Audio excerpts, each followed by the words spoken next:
겸손과 온유로 섬깁니까? 사도행전 26장 15절.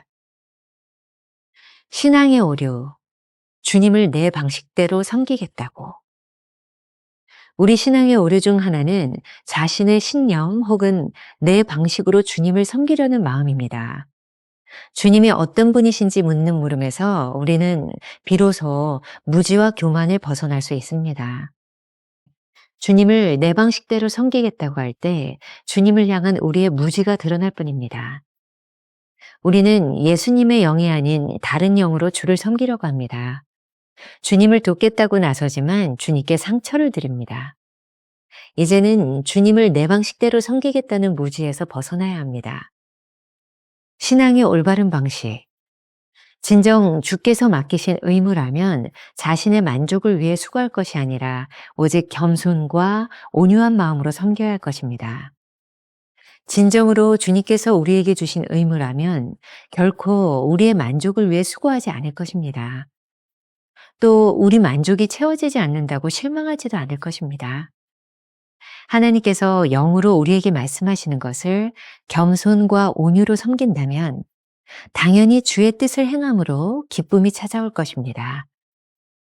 그리스도인이 스스로의 만족을 위해 수고하지 않는 이유는 그리스도 안에서 모든 것을 소유하고 있기 때문입니다. 하나님과 이웃을 사랑하는 일은 희생과 자아의 제한을 필요로 합니다. 그러나 동시에 더없이 즐겁고 한없는 자유를 누리는 일입니다. 예수님의 제자가 되는데 희생과 제한이 따른다는 사실을 안다면 예수님을 본받아 겸손하고 온유한 자세를 가질 수밖에 없을 것입니다. 365일 매일 묵상, 오늘은 1월 29일 말씀입니다. 겸손과 온유로 섬깁니까? 이런 제목인데요. 오늘은 두 가지의 주제로 나누어서 함께 살펴보도록 하겠습니다. 첫 번째, 신앙의 오류에 대해서 주님을 내 방식대로 섬기겠다고. 우리 신앙의 오류 가운데 하나는 자신의 신념 혹은 내 방식으로 주님을 섬기려는 마음입니다. 오늘의 말씀은 어제 말씀과 아주 밀접하게 연관이 되어 있습니다. 어제는 주님께서 바울에게 이렇게 물으셨습니다. 왜 나를 핍박하느냐? 그런데 오늘은 바울이 예수님께 묻고 있습니다. 주님은 누구십니까? 이 두 가지 물음에서 우리가 얼마나 잘못된 신앙을 가지고 있었는지 발견하게 됩니다. 어제 말씀에서도 언급했던 것처럼 우리의 열심이 주님을 핍박할 수 있다는 것이죠. 바울은 주님이 누구신지 묻고 그 주님이 누구신지 알게 되므로 올바른 신앙의 궤도에 올라서게 됩니다. 더 중요한 것은 주님이 어떤 분이신지 묻는 물음에서 비로소 우리는 우리의 무지, 교만을 벗어날 수 있다는 것입니다. 챔버스의 글을 조금 인용하겠습니다. 주님을 내 방식대로 섬기겠다고 할 때 주님을 향한 우리의 무지가 드러날 뿐입니다. 우리는 예수님의 영이 아닌 다른 영으로 주를 섬기려고 합니다. 주님을 돕겠다고 나서지만 주님께 상처를 드립니다. 제가 이 글을 읽다가 주님께 상처를 드립니다. 이 부분이 제 마음에 들어왔습니다. 이게 무슨 뜻일까요? 누가복음 9장 54절에 이런 말씀이 있습니다. 주님, 하늘에서 불이 내려와 그들을 태워버리라고 우리가 명령하면 어떻겠습니까? 이 일은 예수님께서 제자들과 함께 예루살렘으로 가시는 도중에 일어났던 사건입니다. 사람들이 예수님을 영접하기를 거부하자 그 사람들을 보고는 야고보와 요한이 화가 나서 주님께 묻는 장면입니다. 저 사람을 태워버릴까요? 제자들의 말이 일견 주님을 위하는 것 같았지만 사실은 주님의 마음을 모르고 있었습니다.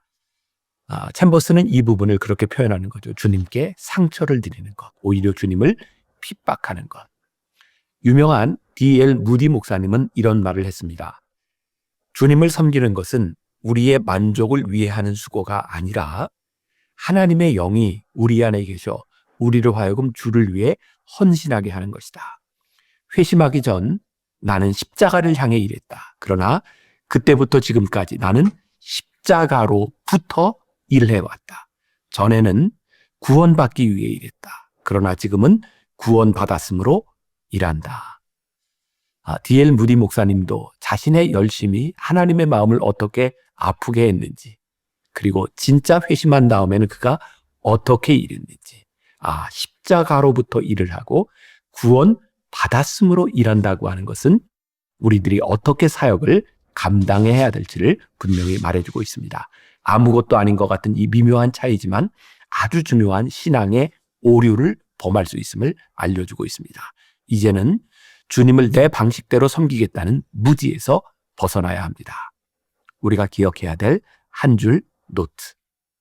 주님을 위한다고 하는 말인데 주님의 마음을 모르니 누군가에게 무서운 복수의 칼이 되어 버렸습니다.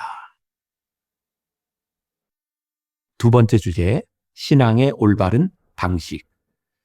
그러므로 우린 신앙에서 늘 물어야 하는 질문이 있습니다. 나에게 있는 열심이 혹시 내 방식대로 예수님을 섬기겠다는 고집은 아닌지, 그래서 예수님의 마음을 아프게 하다 못해 우리 주님을 핍박하는 것은 아닌지. 챔버스가 이렇게 간단하게 한 문장을 이야기하고 있어요. 진정 주께서 맡기신 의무라면 자신의 만족을 위해 수고할 것이 아니라 오직 겸손과 온유한 마음으로 섬겨야 합니다. 이 챔버스의 묵상 글을 읽다 보면 겸손과 온유라는 말이 많이 등장하고 있습니다. 온유와 겸손으로 섬기느냐는 물음을 우리들에게 계속해서 묻고 있는 것이죠. 진정으로 주님께서 우리에게 주신 의무라면 결코 우리의 만족을 위해 수고하지 않을 것입니다. 그러므로 우리의 만족이 채워지지 않는 것으로 실망하지도 않을 것이라는 말이죠. 하나님께서 영으로 우리에게 말씀하시는 것을 겸손과 온유로 섬긴다면 당연히 주님의 뜻을 행함으로 기쁨이 찾아올 것입니다. 팀 켈러 목사님이 쓴 일과 영성이라는 책에 보면 이런 구절이 나옵니다. 남들이 애쓰고 수고해서 얻으려는 것들, 즉 구원, 자부심, 선한 양심, 평안 따위를 크리스천들은 이미 그리스도 안에서 소유하고 있으므로 이제는 그저 하나님과 이웃을 사랑하기 위해 일하면 그만이다. 즐거이 감당하는 희생이자 자유가 보장된 제안이다. 그리스도인이 우리의 만족을 위해 수고하지 않는 것은 그리스도 안에서 모든 것을 이미 우리가 소유하고 있기 때문입니다. 하나님과 이웃을 사랑하는 일은 희생과 자아의 제한을 필요로 하지만 동시에 더없이 즐겁고 한없는 자유를 누리게 하는 것이죠. 예수님의 제자가 되는 것에는 희생과 제한이 따르는 것이라는 사실을 안다면 예수님을 본받아 겸손하고 온유한 자세를 가질 수밖에 없을 것입니다. 우리가 기억해야 될 한 줄 노트. 주님의 일을 하면서 기쁨이 있느냐는 것은 올바른 신앙의 방식으로 일하고 있는지 구별하는 척도가 됩니다. 이제 우리가 하루 품고 살아야 될 묵상 질문입니다. 오늘 주님이 환경을 통해 당신에게 말씀하시는 것은 무엇일까요? 혹시 주님의 마음을 아프게 하는 일에 무감각하지 않습니까? 함께 기도하겠습니다. 주님, 우리들에게 겸손과 온유를 주시옵소서. 주님의 마음을 아는 사람이 되게 하여 주옵소서. 혹시라도 주님을 위해 일한다고 하면서 주님께 상처를 드리는 일이 없도록 온유와 겸손으로 우리의 사역을 돌아보게 하여 주옵소서. 예수님의 이름으로 기도했습니다. 아멘. 주님을 위한다고 하는 말인데 주님의 마음을 모르니 누군가에게 무서운 복수의 칼이 되어버렸습니다. 주님의 일을 하면서 기쁨이 있는가는 올바른 신앙의 방식으로 일하고 있는지를 판별하는 척도가 됩니다. 오늘 주님이 환경을 통해 당신에게 말씀하시는 것은 무엇입니까? 혹시 주님의 마음을 아프게 하는 일에 무감각하지 않습니까?